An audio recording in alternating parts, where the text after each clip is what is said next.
kerjasama ISR University Sultan Zainal Abidin delegasi di ruangan ini mengucapkan terima kasih yang akan disampaikan oleh Bapak Banta Kamla SIMSN pada kesempatan silakan.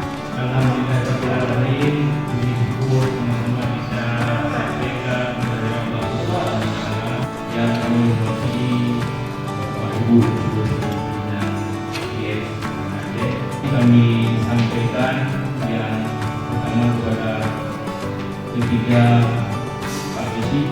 Hari ini kami merencanakan akan menyampaikan Satuan Staf Akademik Universitas Zainal menyampaikan sumbangan yang insya Allah pada hari ini dengan izin Allah ini akan kita sampaikan kepada Bapak Ibu.